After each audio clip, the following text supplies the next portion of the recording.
La phalène du bouleau est un papillon crépusculaire, c'est-à-dire qu'il est actif la nuit, donc il reste toute la journée immobile sur un tronc d'arbre.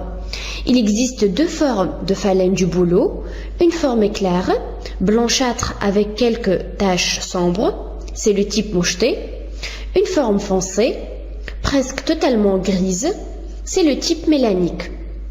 En Grande-Bretagne et au début du 19e siècle, presque tous les individus de cette espèce étaient de type moucheté. Le type mélanique était très rare.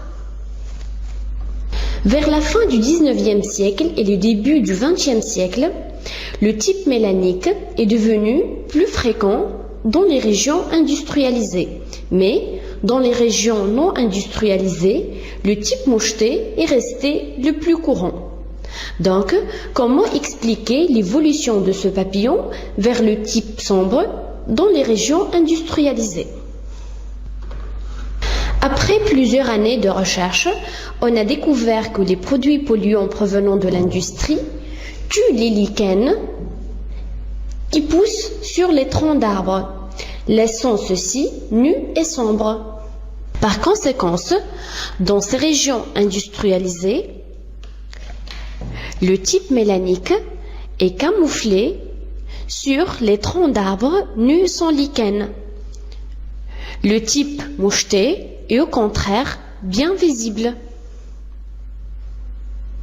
Mais dans les régions non industrialisées, c'est le type moucheté qui est toujours camouflé sur les troncs d'arbres recouverts de lichen. Le type mélanique est au contraire bien visible.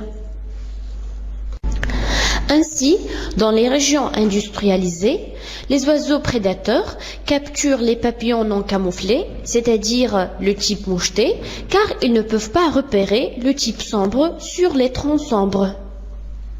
Dans les régions industrialisées, les papillons possédant le phénotype sombre sont maintenus, se reproduisent et deviennent de plus en plus nombreux, tandis que les individus possédant le phénotype clair sont petit à petit éliminés.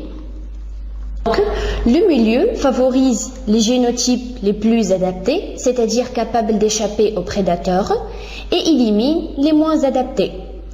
Le milieu a fait donc un choix et a orienté l'évolution vers les formes les mieux adaptées. Dans le cas des régions industrialisées, c'est le type mélanique qui est favorisé. Dans le cas des régions non industrialisées, c'est le type moucheté qui est favorisé. Ce processus géré par les conditions de l'environnement est appelé sélection naturelle.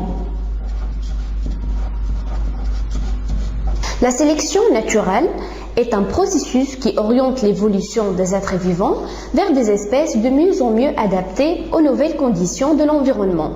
La sélection naturelle est un processus non aléatoire, c'est-à-dire ne se fait pas au hasard, orienté, qui privilégie certains phénotypes avantageux dans les conditions écologiques du moment.